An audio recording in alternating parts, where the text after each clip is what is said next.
మన ఒక పిల్లలు అంటే భగవంతుడు ఇచ్చినటువంటి ఒక ప్రసాదం, తల్లిదండ్రులు అంటే భగవంతుడు ఇచ్చినటువంటి యొక్క వాళ్ళు అనే ఒక భావం వెళ్ళిపోయింది. అట్లాగనే ఒకవేళ ధర్మం అంటే ఏమిటి మొట్టమొదలు తెలుసుకోవాలి. ధర్మం అంటే ఏంటిది? తల్లిదండ్రుల ధర్మం వేరే ఉన్నది, పుత్ర ధర్మం వేరే ఉన్నది, పితృ ధర్మం వేరే ఉన్నది, తర్వాత ఏంటంటే రాజధర్మం వేరే ఉంటది. అట్లానే ఇప్పుడు అందరూ వాళ్ళ వాళ్ళ ధర్మాలను కోల్పోతున్నారు. కాబట్టి వాటిని మళ్ళా పునః నిలబెట్టాలి. అందుకొరకు భగవంతుడు వచ్చాడు, రావాలి. అచ్చా, భగవత్ కార్యం అంటే ఏంటిది అంటే ప్రతి విషయంలో తల్లి అంటే తల్లిదండ్రిని భగవంతుడు ఏ విధంగా మొదటి దైవం మాతృదేవో భవ, పితృదేవో భవ, ఆచార్య దేవో భవ, అతిథి దేవో భవ అంటే ప్రపంచంలో మొట్టమొదటి దైవం ఎవరు? తల్లిదండ్రి. కనుక ఇది ధర్మం, కానీ ఇది మర్చిపోతే అధర్మం. అట్లాగనే పిల్లలు అంటే భగవంతుడు ఇచ్చిన ప్రసాదం, మనం కోరుకొని భగవంతుని అడిగితే భగవంతుడు ఇచ్చిన ప్రసాదం అనే దృష్టితో చూడాలి కదా. ఏదో ఎవడబడినరు నేను ఎట్లా సాకాలంటే అది పొరపాటు. అదే మాదిరిగా భార్య అంటే భగవంతుడు ఇచ్చినటువంటి గృహలక్ష్మి, కేవలం సంసార సుఖం కొరకే భార్యాభర్తలు కాదండి, ఆధ్యాత్మికంగా కూడా ఈ యొక్క భార్యాభర్తల యొక్క ఆవశ్యకత ఉన్నది. అది తెలుసుకోవడం లేదు జనాలు. అందుకొరకే తల్లి ఏదైతే పితృధర్మం, మాతృధర్మం, ఏమంటారు భర్త ధర్మం, పతి ధర్మం, పత్ని ధర్మం, ఇలా అనేక ధర్మాలు ఉన్నాయి. ఆ ధర్మాలన్నీ ఇప్పుడు ఏమైపోతున్నాయి? మర్చిపోతున్నారు. పునః వాటిని స్థాపింపజేయడానికే భగవంతుడు అవతారం తీసుకుంటాను అన్నాడు. అదే విధానంగా దుష్టులను కూడా చెడ్డనైనటువంటి వాళ్లకు చెప్తే లేకపోతే వాళ్ళు కూడా దండన చేస్తానే అన్నాడు. ఆ తర్వాత ఇలాగనే ఎంతో మంది ఉన్నారు, కానీ అంతమంది భగవద్గీత చదువుతులేదు. ఎంతో కొంతమంది చదువుతున్నారు కదా.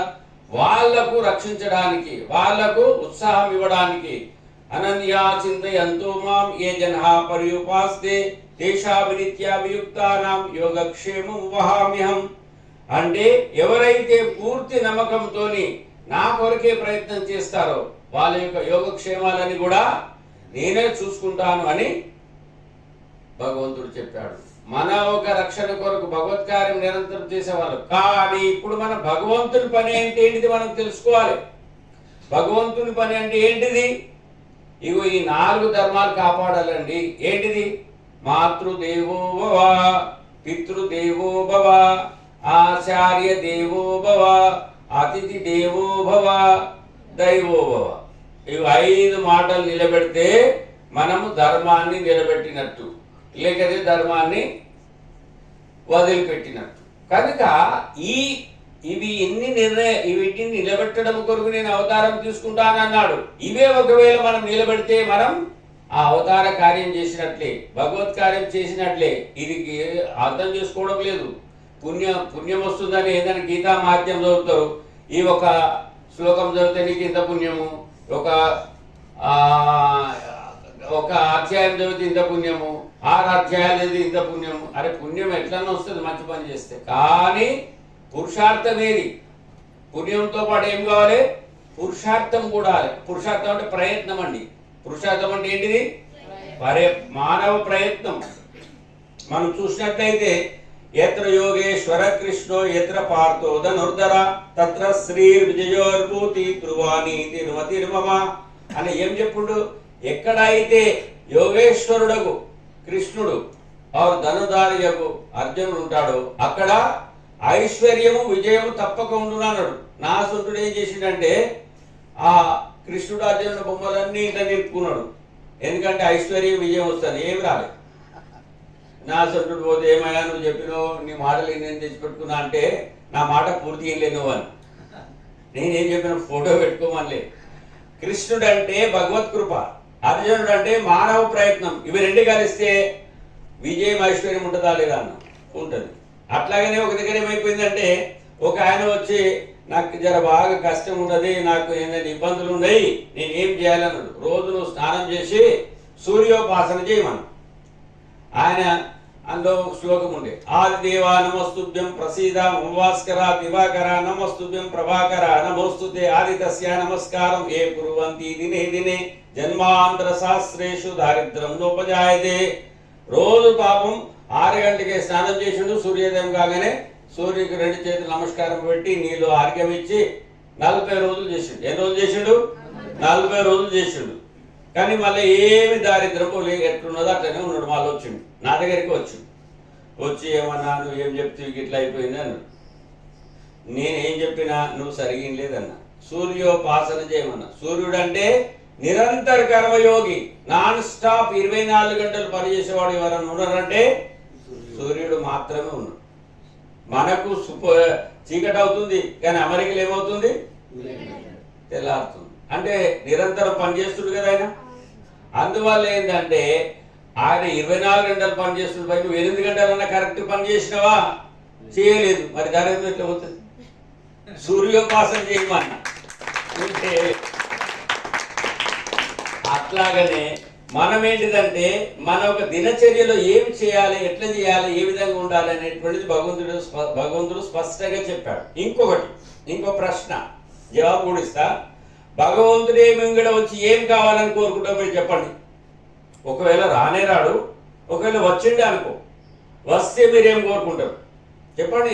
ఇక్కడ ఏమి పెనాల్టీ లేదు, మీరు మేమే ఉన్నాం, ఎవరు లేరు. చెప్పండి. పిల్లలు కూడా చెప్పొచ్చు. భగవంతుడు మీ దగ్గర వచ్చి నాన్న నీకేం కావాలని అడిగిండు అనుకో, ఏం కోరుకుంటారు? ఆరోగ్యం ఐశ్వర్యం 2 చాలనా? తిండి ఏమవుతా? జ్ఞానం. ఇంకా సరే నేను చెప్తా. అంటే ఫస్ట్ మనిషికి ఏం కావాలంటే అడుగు తీసి అడిగేస్తే డబ్బు కావాలి. మీరు అడిగే మీ ఊరికే ఇంటికి వచ్చారు, డబ్బులు అవసరం అందే లేదా? ముందుగా ఏమో ధనం మూలం ఇదం జగత్. ఏం కావాలండి? డబ్బు కావాలి. చదువుకోవాలి, డబ్బు కావాలి. ఏ బుక్కులు కొనుక్కోవాలి, డబ్బు కావాలి. ఆడికెళ్ళి ఇక్కడ రావాలి, డబ్బు కావాలి. డబ్బు లేకుండా ఏ పని జరగదు.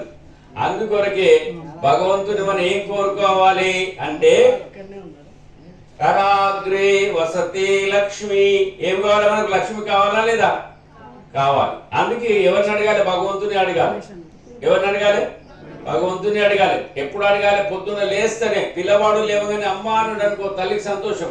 నాన్న అన్నాడు అనుకో, తండ్రికి సంతోషం. సంతోషమే కదా. అట్లాగనే మనవుడు పొద్దున్న లేచి భగవంతునికి భగవంతుడా అని పిలిచిన అనుకో, భగవంతుడు సంతోషం కదా. అందు కళ్ళు తెరవగానే కరాగ్రే, నేను ఒక శ్లోకం చెప్తా, మీరు కూడా అనండి. కరాగ్రే వసతే లక్ష్మి, కరమూలే సరస్వతి, కరమధ్యేతు గోవింద, ప్రభాతే కరదర్శనం అని పొద్దున్న లేవనే కళ్ళు తెరవగానే 2 చేతులు ఇలా పెట్టుకొని ఇక్కడ కరము అంటే చెయ్యి, ఆగ్రహం అంటే ఈ 2 వేళ్ళ కొనల్లో లక్ష్మి నివసిస్తుందంట. అంటే పని చేస్తేనే డబ్బు వస్తుంది. కరాగ్రే వస్తే లక్ష్మి, కరమూలే సరస్వతి, కరమధ్యేతు గోవింద అంటే ఇలా రాస్తాం.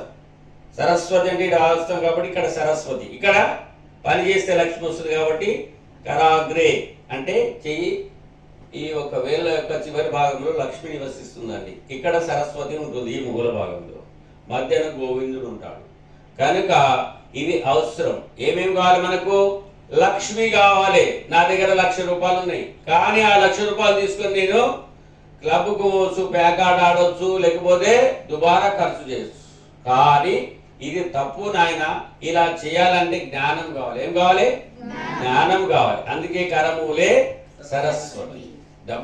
ఒక్క డబ్బు ఉంటే సరిపోదు, ఏం కావాలి? సరస్వతి కూడా కావాలి. అందుకే దేవుని అడుగుతున్నాం. ఎవరిని అడుగుతున్నాం మనం? దేవుణ్ణి అడుగుతున్నాం. అసలు దేవుడే మనం కొట్టుకు వస్తున్నాడు. పొద్దున్న లేవగానే ఈయన కొందరు ఊర్లలో ఏం చేస్తారంటే లోట పట్టుకొని పోతారు, కొందరు చుట్ట తాగుతారు, కొందరు బీడి తాగుతారు, ఏమో చేస్తారు. కానీ పొద్దున్న లేవగానే కరాగ్రే వసతి లక్ష్మి అంటే ఆహా వీడురా నా కొడుకు అంటాడు భగవంతుడు. ఎందుకొరకు? లేవగానే నన్ను పిలిచాడు, నన్ను తలిచాడు, నన్ను కొలిచాడు. ఎంత సంతోషం! పిల్లవాడు లేవగానే అమ్మ అంటే తల్లికి సంతోషం, నాన్న అంటే తండ్రికి సంతోషం, మనం కరాగ్రే వస్తే లక్ష్మి అంటే భగవంతుడు సంతోషం. భగవంతుడు సంతోషపడి మనం ఏమన్నా చేయాలా లేదా? ఏమంటే లేదు, చేయాలి. అంటే పొద్దున్న లేవంగానే మన చేతులు చూసుకొని ఇది చెప్పాలి. మీకు ఇస్తాం, కార్డు కూడా ఇస్తాం. కరాగ్రే వస్తే లక్ష్మి, కరమూలే సరస్వతి, కరమధ్యేతు గోవింద, ప్రభాతే కరదర్శనం. అప్నా జగన్నాథ్, మన చేతిలోనే భగవంతుడు ఉన్నాడండి, ఎక్కడ వెళ్ళే అవసరం లేదు. కనుక ఈ యొక్క లక్ష్మీ సరస్వతి ఆరు గోవిందుని యొక్క దర్శనం మనం చేసుకున్న తర్వాత మళ్ళీ మనం అడుగు ఏం చేస్తాం? భూమి మీద పెడతాం. లేవగానే ఏం చేస్తాం? మనం భూమి మీద కాలు పెడతామా లేదా? పెట్టాలి. పెట్టేది నడవి.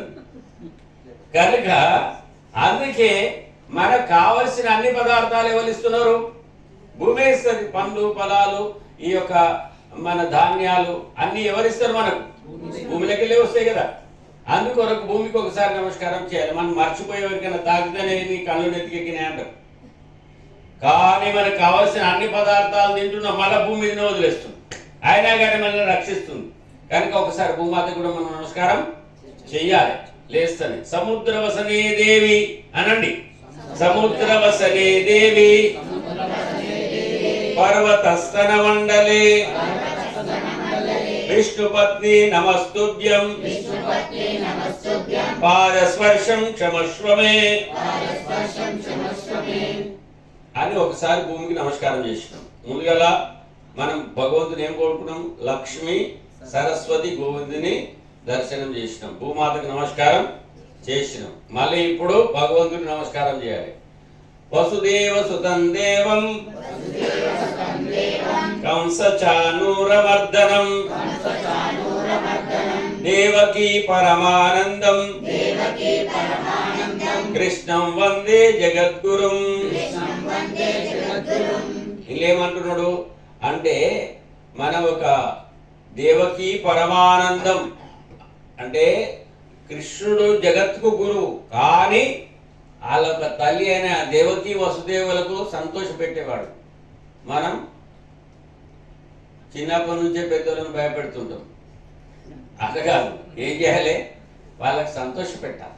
దేవకీ పరమానందం. కంస చానూర మర్దనం అంటే కంస చానూరులు అనే రాక్షసులను ఏం చేశాడు? సంహారం చేశాడు. కంస చానూర మర్దనం దేవకీ పరమానందం అంటే దేవకి తల్లికి సంతోష పెట్టేవాడు. దేవకీ పరమానందం కృష్ణం వందే జగద్గురు. మనం ఏమంటున్నాం? కృష్ణం వందే. నేను ఒకసారి అంటే మీరు అనాలి, కృష్ణం వందే, కృష్ణం వందే, కృష్ణం వందే, కృష్ణం వందే. కానీ మన ఇంట్లోనే అందరికి తెలుస్తలేదు, మన వాడగట్ల మన అందరికి తెలుస్తలేదు, మన ఊర్లో అందరికి తెలుస్తలేదు. మళ్ళీ కృష్ణం వందే జగద్గురు ఎట్లయితాడు? చెప్పండి, చెప్పాలి కదా. మనం మనమే చదువుకుంటున్నాం, నాకు పుణ్యం వచ్చింది అంటున్నాం, పండుకుంటున్నాం. వాళ్ళు ఏం తెలియకపోయినా కానీ ఇట్లా సంకరాది పుస్తకం పెట్టుకొని ఊరంతా తిరుగుతున్నారు. మనకు అన్ని తెలుస్తున్నాయి కానీ ఏం చెప్తారు? భక్తి అంటే ఏంటిది? అంటే బ్రాహ్మణుడు అంటే ఏంటిది? భగవంతుని గురించి తెలుసుకొని భగవంతుని గురించి తెలిసేవాడే బ్రాహ్మణుడు. బ్రహ్మ జ్ఞానంతు బ్రాహ్మణ. ఎవరికి బ్రాహ్మణుడు అనాలి? అంటే భగవంతుడు అంటే ఏమిటి, భగవంతుడు ఎక్కడ ఉన్నాడు, భగవంతుడు ఏం చేస్తాడు, ఇవన్నీ తెలుసుకొని ఎవడైతే తెలియజేస్తాడో వాడే బ్రాహ్మణుడు. ఇక భగవంతుడి గురించి కొంచెం తెలుసుకుందాం మరి. ఇట్లనే ఒకసారి ఏమైపోయిందంటే, ఒక మంత్రి గారు ఏం చేశాడంటే ఆలస్యంగా పోయిండు రాజుగారి దగ్గరికి. ఏమయ్యా మంత్రి గారు ఆలస్యమైంది, అయ్యా ఇట్లనే ఇక్కడ ఏదో గీతోపదేశం జరుగుతుంటే వినొచ్చిన అన్నాడు. అందువల్ల ఆలస్యమైంది అన్నాడు. మంచివాడు కదా, నిజం చెప్పి. నిజం చెప్పిన తర్వాత నీ జ్ఞానం గురించి ఆసక్తి ఉన్నదా? ఉన్నదన్నాడు. అయితే నేను 4 ప్రశ్నలు వేస్తా, నువ్వు సమాధానం చెప్తే నువ్వే నా గురువు, లేకపోతే శిరచ్ఛేదనం. అంటే రాజు సంతోషపడితే డబ్బులో కొరత లేదు, కోపం వస్తే దెబ్బలో కొరత లేదు. అట్లా నేను చెప్పాడు. 4 ప్రశ్నలు వేసాడు. మొదటి ప్రశ్న, భగవంతుడు ఎటు దిశలో ఉంటాడు? తూర్పు, పడమర, ఉత్తరం, దక్షిణం. అలాగనే ఇక్కడ ఏమంటారు? ఈశాన్యం, తర్వాత ఆగ్నేయం, తర్వాత నైరుతి, తర్వాత వాయువ్యం, ఇట్లా 8 అష్టదిక్కులలో ఎటు దిక్కు ఉంటాడు చెప్పాలి. ఒక ప్రశ్న. రెండో ప్రశ్న ఏంటిది? భగవంతుడు నల్లగుంటాడా తెల్లగుంటాడా ఎట్లా ఉంటాడో చెప్పాలి, రెండవ ప్రశ్న. మూడో ప్రశ్న, భగవంతుడు చూపియాలి. ఈ కథలు చెప్పొద్దు, ఏం చేయాలి? ఇగో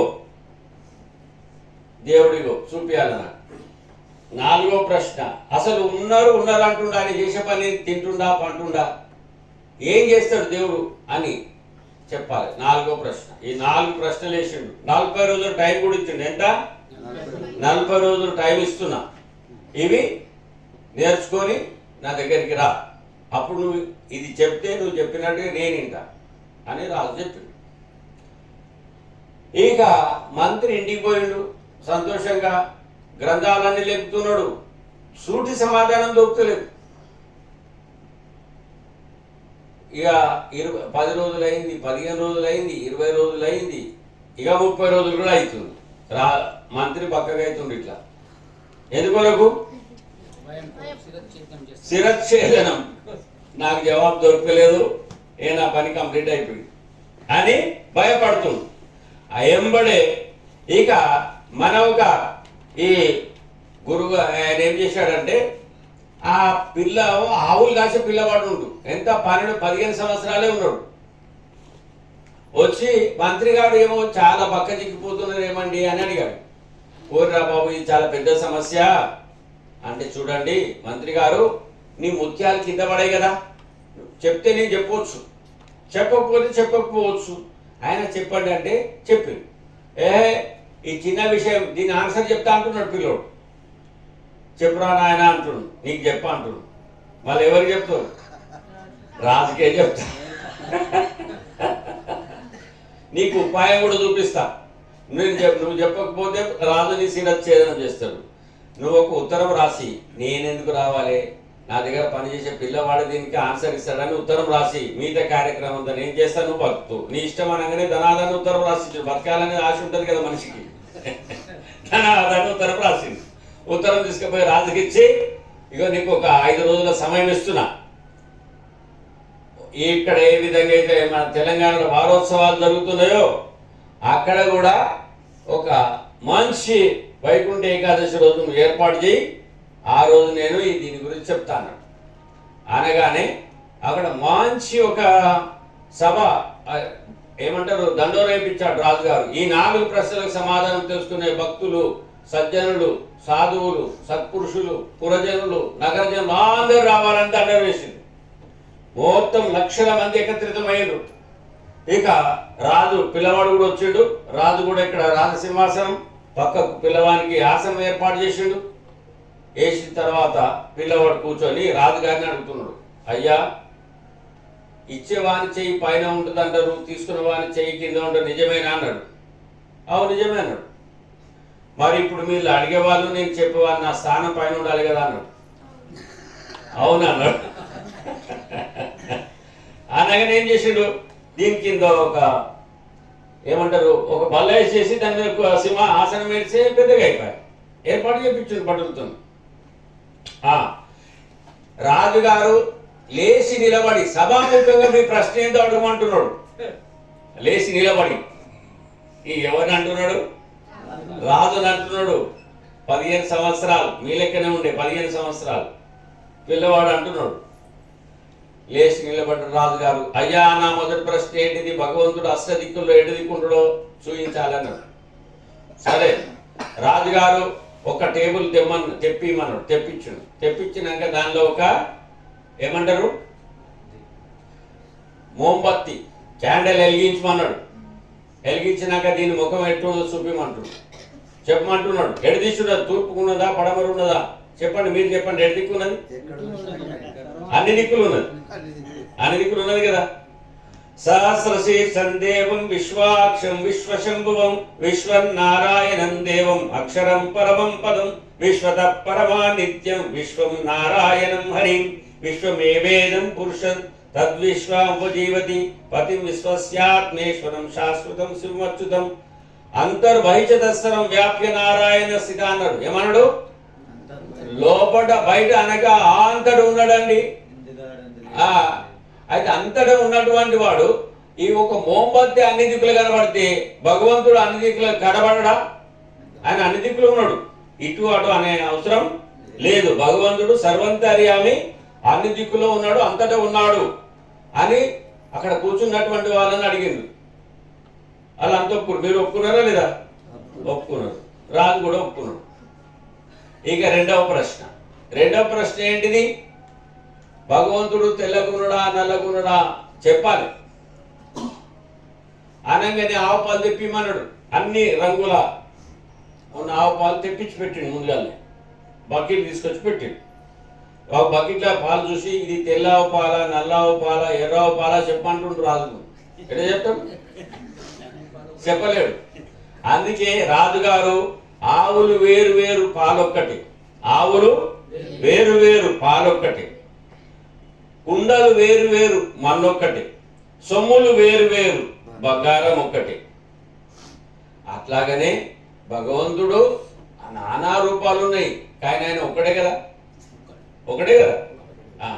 కనుక భగవంతుడు నానా రూపాలు ఉన్నాయి, ఆయన ఒక్కడే.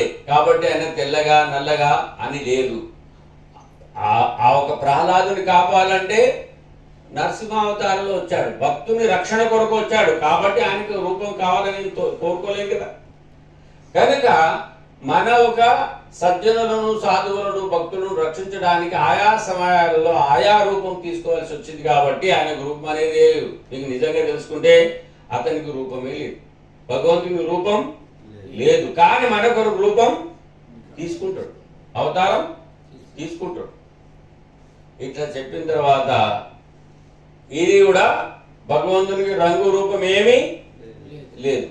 ఆయన అన్ని రూపాల్లో ఉంటాడు, అంతటా ఉంటాడు అని చెప్పాడు. రెండో ప్రశ్న కూడా ఒప్పుకురు. మీరు ఒప్పుకున్నా లేదా? ఒప్పుకున్నారు. ఇక మూడో ప్రశ్న ఏంటిదంటే భగవంతుడు చూపియాలి. ఇది జటిలమైన ప్రశ్న. అయితే ఒక గ్లాసుల పాలు తెప్పిమన్నాడు. తెప్పించినాక మళ్ళా రాజు ప్రశ్న వేసాడు. అయ్యా ఇలా నెయ్యి ఉన్నదా అంటుండు. ఉన్నదన్నాడు. చూపిమంటుండు. పాలలో నెయ్యి ఉన్నదా లేదా? ఉన్నది, చూపియాలి అంటే రాజు అన్నాడు. అట్లా కాదు బాబు, అయ్యా దీన్ని వేడి చేయాలి, పాలను వేడి చేయాలి, దానికి తోడు వేయాలి, తర్వాత ఒక 12 గంటలు ఆగాలి. అప్పుడేమవుతుంది? పెరుగు అవుతుంది. అప్పుడు పెరుగును మళ్ళా చల్ల చిలికాలి, దానిలో వెన్న వస్తుంది. వెన్న కరిగితే నెయ్యి అవుతుంది. కానీ పాలలో నెయ్యి ఉన్నది, కానీ చూపించలేదు. కానీ ప్రాసెస్ చేయాలి. అట్లనే భగవంతుడు అంతటా ఉన్నాడు, ముళ్ళు ఉచ్చ సందు లేకుండా అంతటా ఉన్నాడు. ఇందు గరడందు లేడని సందేహం వలదు, చక్రి సర్వోపగతుండు, ఎందెందు వెతికినా అందందే గలదు. కనుక ఆయన అంతటా ఉన్నాడండి. కానీ చూడడానికి అర్జునుడు ముందుగా మన ఒక ఇది చూపించాడు భగవంతుడు. ఏంటిది? విశ్వరూపం చూపించింది, కానీ కనబడలేదు. కానీ ఏం కావాలి? దివ్యం దదామితే చక్షుం, దివ్యమైనటువంటి ఒక ఈ చక్షులకే దివ్యంగా మార్చాడు, అప్పుడు కనబడ్డది కదా. అట్లాగనే జ్ఞానయుక్తమైనటువంటి ఒక దృష్టి భావం ఉంటే నీకు కనబడుతుంది. కనుక అందుకొరకే జ్ఞానం కావాలండి. జ్ఞానం వినా, అందుకే చెప్పాడు కపిలదాసేమనుడు, గురు బిన జ్ఞాన పావే కోటి జతనికినే. అంటే సరైన వాళ్ళను కూర్చొని తెలుసుకుంటేనే సరైన జ్ఞానం తెలుస్తుంది. కనుక ఒక మార్గంలో వెళ్తే తెలుస్తుంది అని ఇట్లా చెప్పాడు. అట్లనే నువ్వు సాధన చేస్తేనే ఈ యొక్క భగవంతుడు కనబడతాడు. అంతటా ఉన్నాడు, కానీ సాధన చెయ్యాలి. ఏం చేయాలి? మనం సాధన చెయ్యాలి. చేస్తే భగవంతుడు అగుపడతాడు. ఓకే, మూడో ప్రశ్న కూడా ఒప్పుకున్నారా మీరు? రాజు కూడా ఒప్పుకున్నాడు. ఇక నాలుగో ప్రశ్న ఏంటిది? భగవంతుడు చేసే పని ఏంటిది? తింటాడా, పంటడా, ఏమైనా పని చేస్తాడా అన్నాడు. అంటే చేస్తాడయ్యా, పని చేస్తాడు. ఏం పని చేస్తాడయ్యా? ఇగో రాజుగారు, నీ స్థానం పైన, నేను ఆవులు కాస్తున్నాను, నా స్థానం కింద. కానీ దేవుని నచ్చితే ఏం చేస్తాడంటే పైన దేశకి కింద కూర్చోబెడతాడు, నేను కిందట తీసుకొని మీద కూర్చోబెడతాను. అంటే కింది స్థాయిలో ఉన్నవాడిని పై స్థానంలో కూడా తీసుకుపోతాడు. ఎవరు? భగవంతుడు. పై స్థానం ఉన్నవాడు నచ్చకపోతే ఏం చేస్తాడు? కింది కూడా తెస్తాడు. అవుతున్నాయా లేవు ఇవన్నీ? అవుతుంది.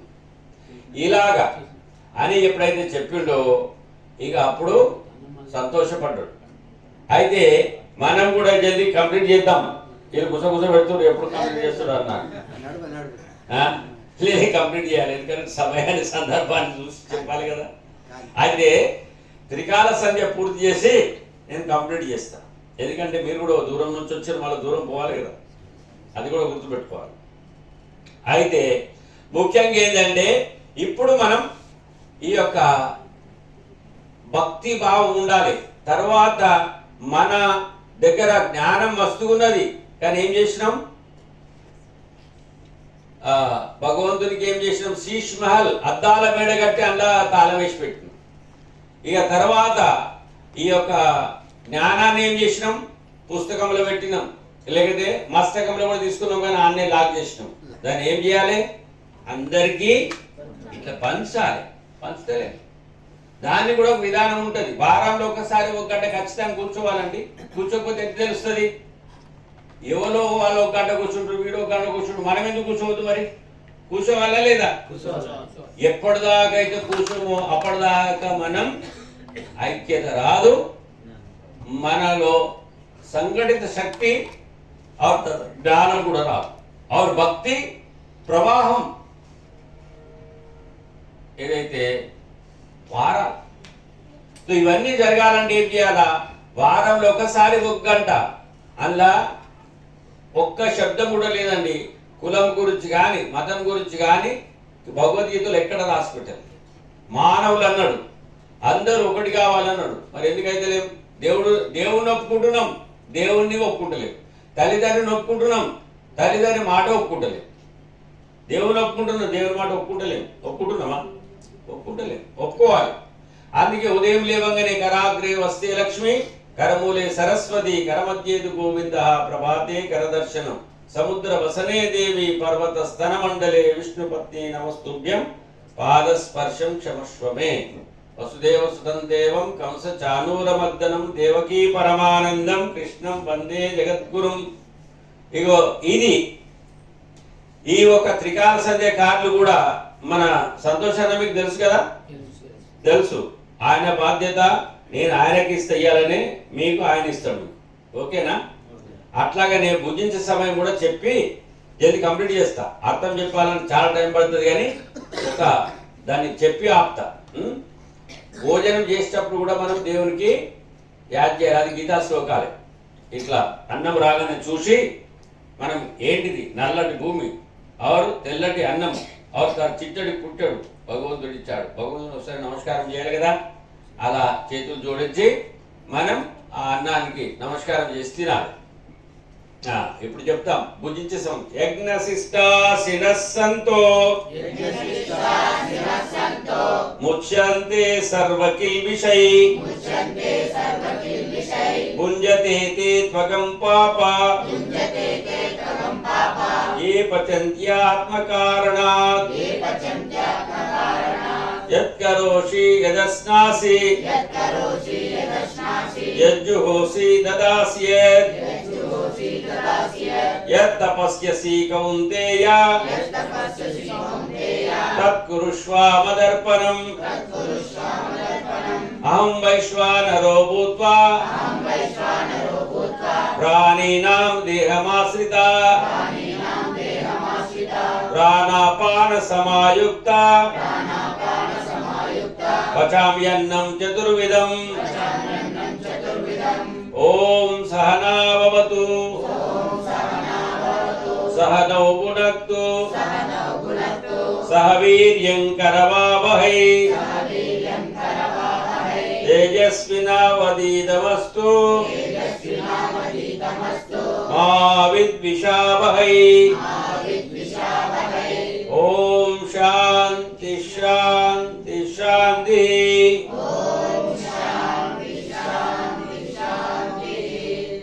ఇలాగా భోజనం చేసేటప్పుడు కూడా చదవాలి. ఎంత టైం పడుతుంది? 1.5 నిమిషమే పడుతుంది. ఎంతసేపు పడుతుంది? 6 నిమిషం. పొద్దున లేవగానే 6 నిమిషం, భోజనం చేసేటప్పుడు 6 నిమిషం, పడుకునేటప్పుడు కూడా 6 నిమిషం. అంటే భుంజతేతే త్వగం పాప, ఇలా శ్లోకం చెప్పి తింటే ప్రసాదం తిన్నట్లయిద్దట, చెప్పకుండా తింటే పాపం తిన్నట్లని గీతా శ్లోకం ఉన్నది. మీరు చదవండి ఇంటికి పోయినాక, 3వ అధ్యాయంలో ఉన్నది. ఓకేనా?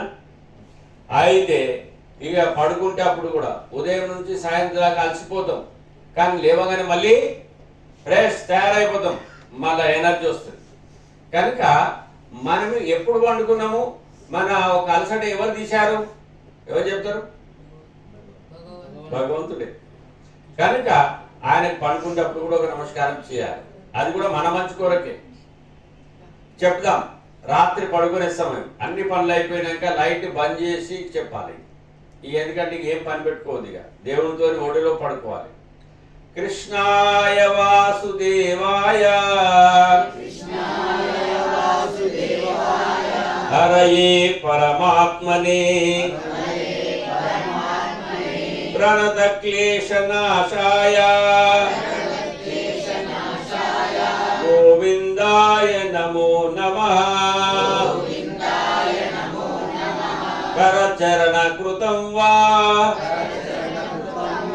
కాయజం కర్మజం వా శ్రవణ నయనజం వా మానసం వా పరాదం విహితమవిహితం వా సర్వమేతక్షమస్వ. జయ జయ కరుణాబ్దే శ్రీ మహాదేవ శంభో. త్వమేవ మాతా చ పితా త్వమేవ త్వమేవ బంధో చ సఖా త్వమేవ త్వమేవ విద్యా ద్రవిణాం త్వమేవ త్వమేవ సర్వం మమ దేవ దేవా అని ఇలా తల్లి భగవంతుని ఒడిలో పడుకోవాలి. పిల్లవాడు తల్లి ఒడిలో పడుకుంటే ఎట్లా ఆనందంగా ఉంటాడో, ఆ తల్లి ఒడిలో పడుకుంటే అతనికి ఆనందంగా ఉంటాడు. ఓకేనా? అయితే ఇవన్నీకి అర్థం చెప్పాలి, ఇవన్నీ చేయాలి అంటే మనం ఏం చేస్తామంటే, ఇప్పుడు సమయం సందర్భం ఇంకో కార్యక్రమం మనమందరం పారాయణం చేసేది ఉంది కాబట్టి మళ్ళీ ఎప్పుడైనా మేమే మీ ఊరికి వస్తాం, ఆ ఊరంతా కూర్చున్నప్పుడు ఇవన్నీ చెప్తాం. ఓకేనా?